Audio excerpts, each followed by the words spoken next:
시간이 되었으므로 2021년도 9월 1일 월요일 아침 예배를 시작하겠습니다. 다 같이 사도신경으로 우리의 신앙을 고백하겠습니다. 전능하사 천지를 만드신 하나님 아버지를 내가 믿사오며 그 외아들 우리 주 예수 그리스도를 믿사오니 이는 성령으로 잉태하사 동정녀 마리아에게 나시고 본디오 빌라도에게 고난을 받으사 십자가에 못 박혀 죽으시고 장사한 지 사흘 만에 죽은 자 가운데에서 다시 살아나시며 하늘에 오르사 전능하신 하나님 우편에 앉아 계시다가 저리로서 산 자와 죽은 자를 심판하러 오시니이다. 성령을 믿사오며 거룩한 공예와 성도가 서로 교통하는 것과 죄를 사해 주시는 것과 몸이 다시 사는 것과 영원히 사는 것을 믿사옵나이다. 아멘. 사랑과 은혜가 풍성하신 하나님 아버지, 하나님의 크신 사랑을 진심으로 감사드립니다. 오늘도 우리에게 새로운 하루를 허락하시고 예배로 하루를 열 수 있도록 허락하여 주시네 감사합니다. 하나님, 오늘도 성령 하나님과 동행하는 귀한 삶 될 수 있도록 하시고 악한 사탄 마귀가 쳐넣은 올가미에 걸려들지 아니하도록 영적인 분별력을 허락하여 주시옵소서. 우리의 정욕과 탐심으로 우리의 선한 얼굴을 잃어버리지 아니하도록 하시고 우리 마음 밖에 새겨진 하나님의 형상을 잘 생각하여서 우리가 받은 은혜, 그 은혜를 잘 발휘하여서 하나님께 영광 돌리는 삶을 살 수 있도록 붙잡아 주시옵소서. 심실히 연약한 우리의 형제와 자매에게 함께 하시고 인도하시사 저들의 삶을 밝은 길로 선도하여 주시고 늘 눈동자처럼 지켜주심으로 말미암아 아무도 나고자 되지 아니하도록 주여 강권적으로 역사하여 주시옵소서. 특히 육체적으로 힘든 우리의 지체들 위해 함께 하시사 하나님 견딜 수 있도록 하시고 극복할 수 있도록 하시고 하나님께 주신 힘으로 다시 일어설 수 있도록 붙잡아 주시옵소서. 모든 말씀 예수 그리스도인 받들어 감사하며 기도드렸사옵나이다. 아멘. 하나님 말씀 욥기 23장 10절 말씀 보겠습니다. 욥기 23장 10절 말씀입니다. 그러나 내가 가는 길을 그가 아시나니 그가 나를 단련하신 후에는 내가 순금같이 되어 나오리라. 아멘. 하나님, 이 말씀을 들어 사용하여 주시옵소서. 예수 이름 받들어 감사하며 기도드렸사옵나이다. 아멘. 욥에게는 3명의 친구가 있었습니다. 그 이름은 엘리바스, 빌닷, 소발입니다. 그들은 욥의 불행을 보면서 참으로 슬퍼하였습니다. 그리고 진심으로 욥을 위로하고 권면하였습니다. 인간적으로 볼 때 그 세 친구들은 참 의리 있고 정직한 친구들이라고 볼 수 있습니다. 지금도 그렇게 신앙 안에서 맺어진 친구들이 있습니다. 우리는 그들을 지체라고 부릅니다. 지체는 지체가 잘 되기를 원합니다. 내가 몸이 아프면 정말로 날 위해 기도해주고 내가 돈이 없으면 돈을 걷어서 내 주머니를 채워줍니다.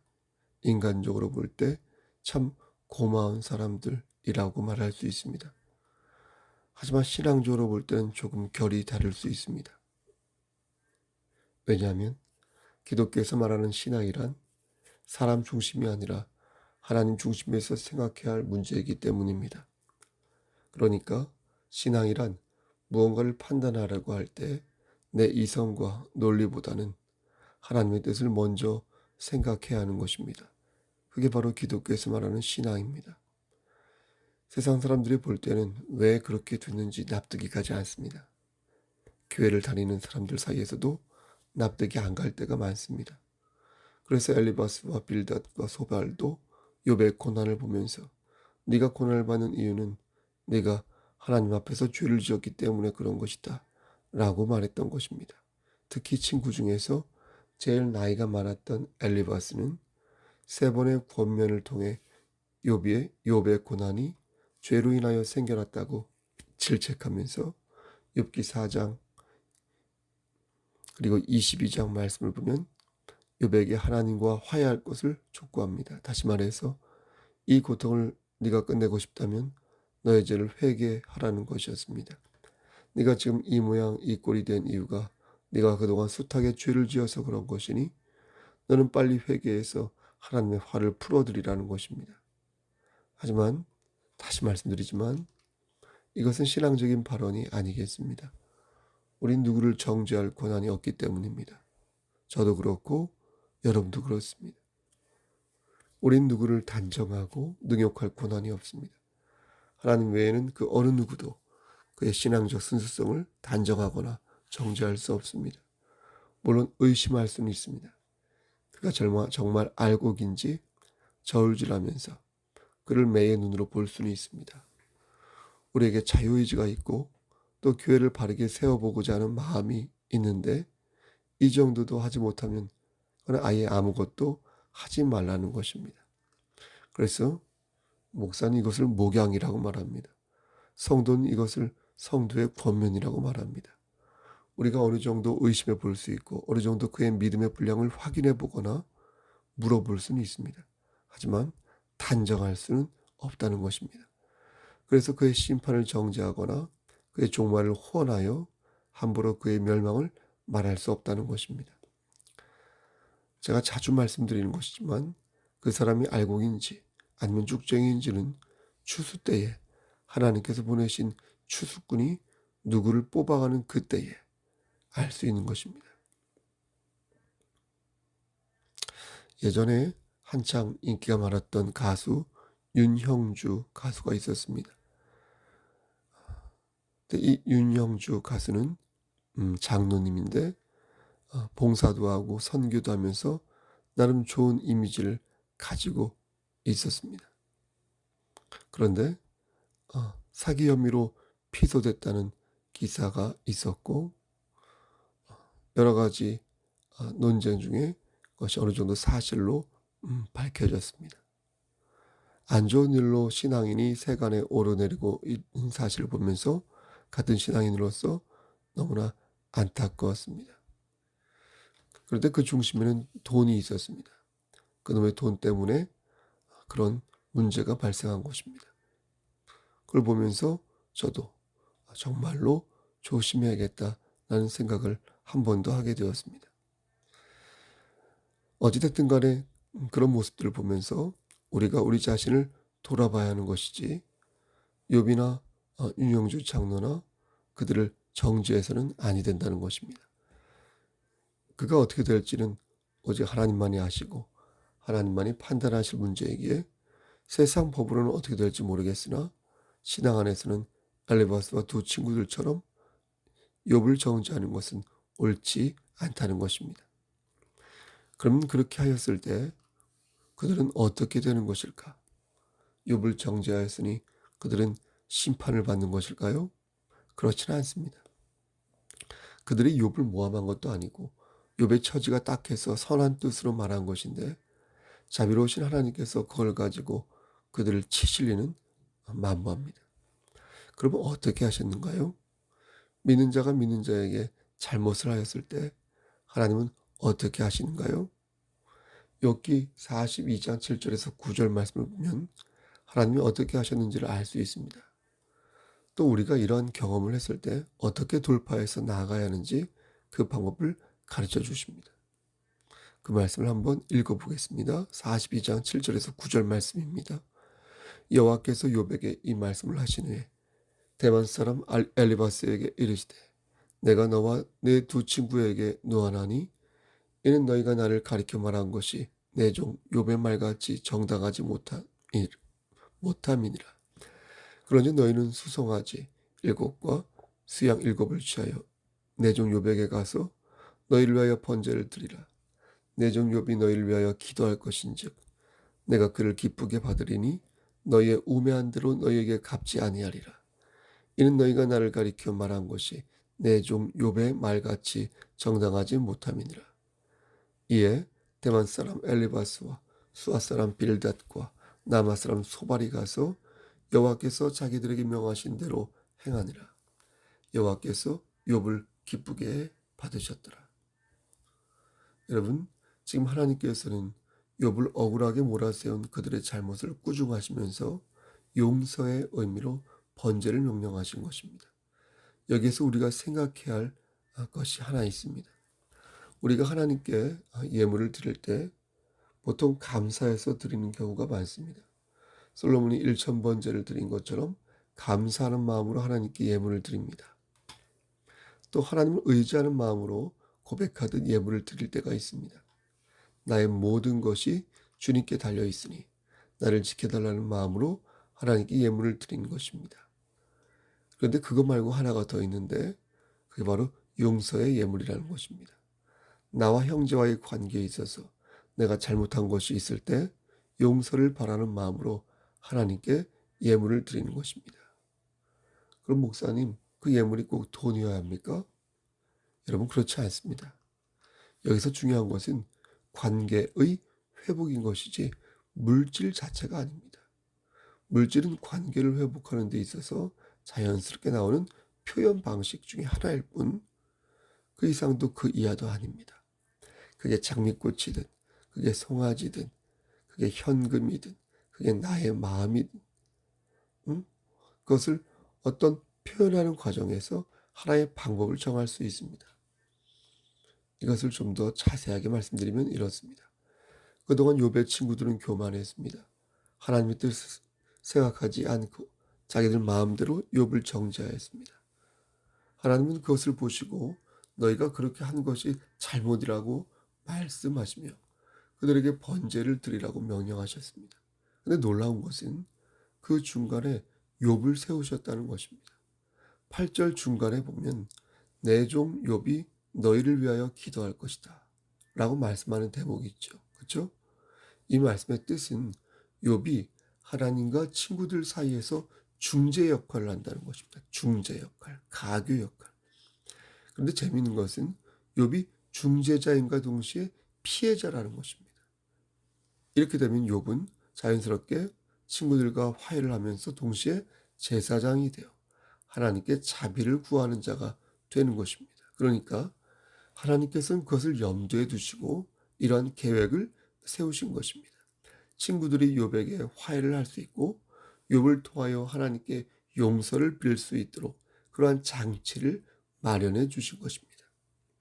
그때는 그랬습니다. 그때는 욥이 제사장의 역할이 되어 하나님과 욥의 친구들을 연결해 주는 역할을 하였습니다. 그럼 지금은 어떻습니까? 지금은 아닙니다. 지금 그 역할을 누가 해주고 있습니까? 예수님께서 해주고 계십니다. 내가 죄를 지었을 때, 내가 내 형제를 미워했을 때, 내가 누군가를 정죄하고 탐해하였을 때, 그때 우리는 예수님의 이름으로 우리의 죄를 하나님께 구할 수 있습니다. 하나님께서는 우리가 예수님의 이름으로 회개하길 원하신다.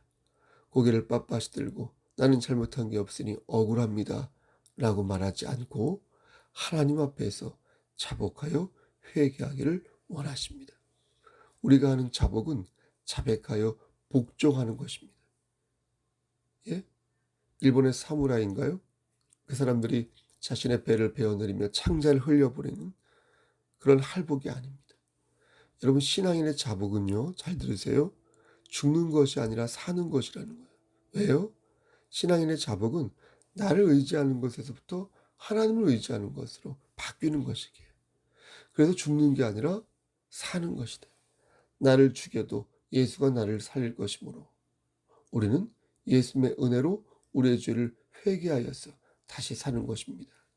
나를 부인하여도 우리 주께서 나를 세워주실 것이므로 우리의 자존감은 상실되지 않는다는 것입니다. 욥은 이 사실을 모두 알고 있었습니다. 그가 처음부터 알았던 게 아니라 하나님을 의지하다 보니 하나님의 뜻이 어디에 있는지를 알게 된 것입니다. 그래서 욥은 이렇게 고백한 것입니다.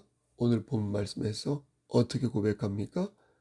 나의 가는 길을 오직 그가 아시나니 그가 나를 단련하신 후에는 내가 정금같이 나으리라. 아멘. 내가 순금같이 나오리라. 이전까지 욥은 하나님이 보이지 않는다고 말하였습니다. 아무리 찾아도 하나님을 찾을 수 없다고 말했습니다. 그런데 그런 그가 바뀐 것입니다. 나의 가는 길을 오직 그가 아신다고 고백하고 있는 것입니다. 그러니까 내가 지금 너무 힘든데 응? 그래서 너무도 막막하고 외롭고 지치고 어떻게 할지 모르겠는데 매일 기도하지만 기도의 응답을 안 해주시는 것 같은데 너 그래서 너무나 힘든데 이 길을 하나님이 아시니까 내가 견딜 수 있다는 것입니다. 힘들어도 견딜 수 있다는 것입니다. 그럼 우리는 이렇게 물을 수 있겠습니다. 그럼 주님은 왜 이 어려운 길을 나에게 주신 것입니까? 욥이 대신 대답합니다. 그 이유는 나를 단련하시기 위해서 그런 것이다. 나로 하여금 더욱 하나님을 의지하도록 하시기 위해서 그런 것이다. 사랑하는 송석교회 성도 여러분, 믿음의 선조를 기억하시기 바랍니다. 고난 없이 믿음을 가진 자가 단 한 명이라도 있었습니까? 연단 없이 하나님 앞에 선 자가 단 한 명이라도 있었습니까? 다 아파 보았습니다. 다 굶주려 보았습니다. 다 괴로워 보았습니다. 다 실패해 보았고 다 상처를 받아봤습니다.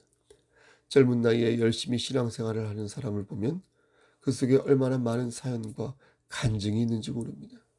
믿음을 가진 자 다 사연이 있고 다 간증이 있다. 그래서 우리는 아파 본 자가 하나님을 배신하면 이해할 수가 없는 것입니다. 그래서 우리는 쫄딱 망해본 자가 하나님을 등지면 이해할 수 없는 것입니다.